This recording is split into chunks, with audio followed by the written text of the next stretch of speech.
sais, s'il y a un truc que je regrette de ne pas avoir mis plus tôt en place en prépa, et notamment en première année, c'est le fait de travailler en petits groupes. Puisque je me suis rendu compte en deuxième année, donc l'année où je l'ai mis en place, que c'était vraiment ultra productif, voire même parfois un cheat code pour progresser et travailler plus efficacement. Et aujourd'hui, je veux te partager ça, pourquoi c'est si efficace et comment, avec mes potes, on a fait pour mettre en place des séances de travaux de groupe qui soient efficaces évidemment. En fait, déjà, si tu rentres en prépa à la rentrée en première année, t'as peut-être comme idée reçue que la prépa c'est un truc solitaire, que ça se vit tout seul, que t'as pas besoin des autres et que t'es meilleur tout seul. Ton travail peut suffire à ta réussite. Sauf que selon moi, tu te trompes et je te parle avec expérience puisque j'ai pas trop mis ça en place en première année. Et en deuxième année, vraiment, j'ai vu les résultats. Donc, par travailler en groupe, j'entends pas tout et n'importe quoi.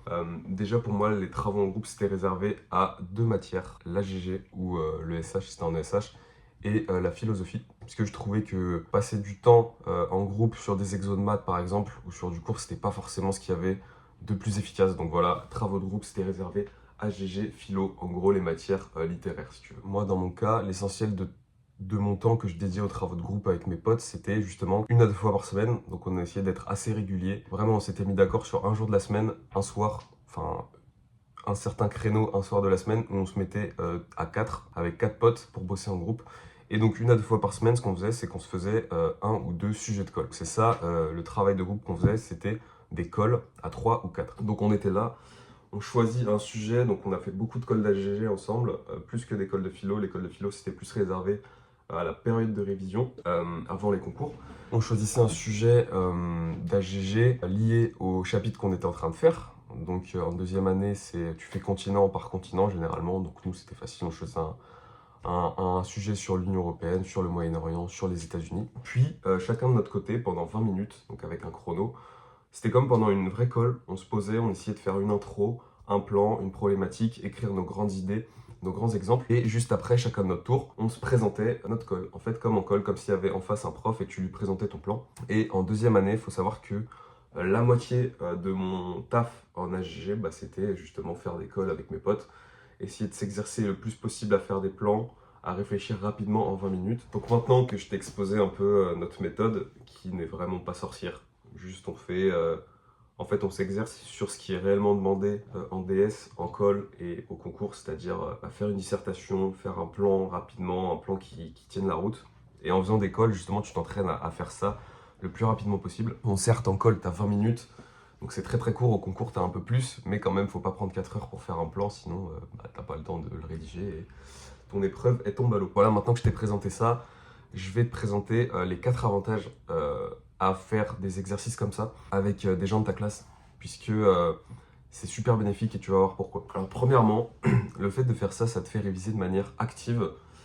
C'est beaucoup plus efficace selon moi de travailler comme ça les matières littéraires plutôt que de réviser son cours en le relisant. Parce que quand tu fais le sujet, là en 20 minutes, tu te forces à aller chercher rapidement des connaissances dans ta tête et comme en situation.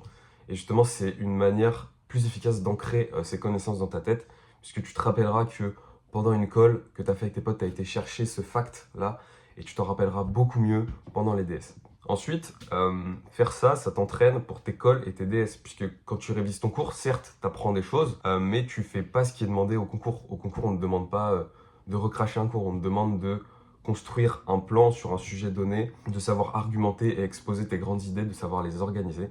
Et justement, se t'entraîner à faire ça avec tes potes, à faire des sujets, c'est justement tu t'entraînes réellement pour ce qui est demandé le jour de tes colles, le jour de tes DS, mais aussi le plus important, le jour de tes concours. Donc voilà, c'est une chose que me suis rendu compte en deuxième année, c'est que en première année, surtout en HGG, moi j'avais tendance à beaucoup ficher mon cours. Bon certes, ça permet d'organiser un peu toutes ces connaissances, mais ça ne te permet pas de les mettre en application. Et c'est ça qui est le plus dommage.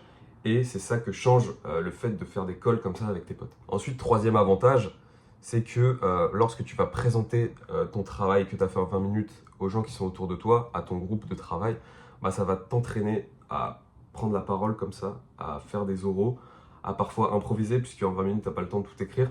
Donc parfois, tu mets des mots-clés, ça t'entraîne à faire des phrases avec ces mots-clés, à improviser. Et c'est super important, puisque le jour des oraux, notamment dans les parisiennes, tu auras des épreuves de maths, des épreuves d'HGG, où tu devras comme ça parler, improviser, exposer tes connaissances de manière fluide et directe.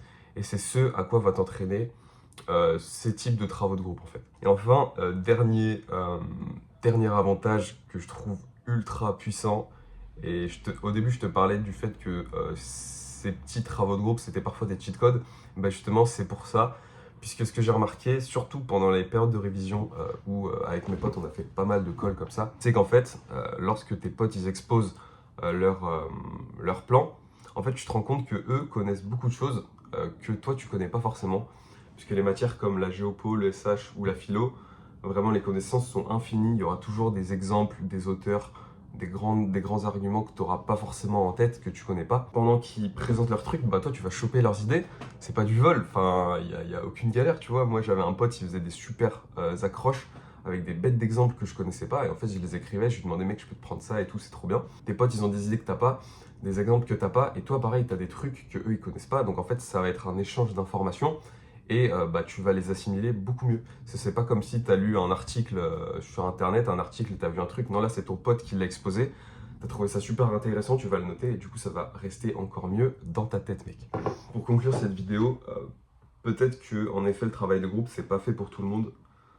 Peut-être que tu te reconnais dans ça, que toi, tu préfères travailler seul, surtout en prépa, où c'est vraiment 2 années super dures, où il faut tryhard de fou. Je te conseille de quand même essayer ce qu'on a fait. Voilà, tu vois une fois que tu l'as fait, si ça te convient, si tu as trouvé ça bénéfique, si tu as trouvé ça productif, ou si tu préfères continuer solo. Franchement, il y a pas de galère, juste pense à tous les avantages que je t'ai cités et pense à ce à quoi tu pourrais passer à côté si tu testes pas cette méthode justement. Et même juste le fait de faire des calls seul chez toi, bah justement ça va t'entraîner d'une part à mettre en application tes connaissances, mais aussi à t'entraîner pour les exercices qui sont réellement demandés.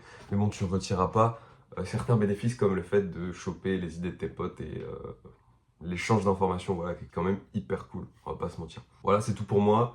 Je te souhaite un bel été, repose-toi bien et puis bon courage à toi pour la rentrée.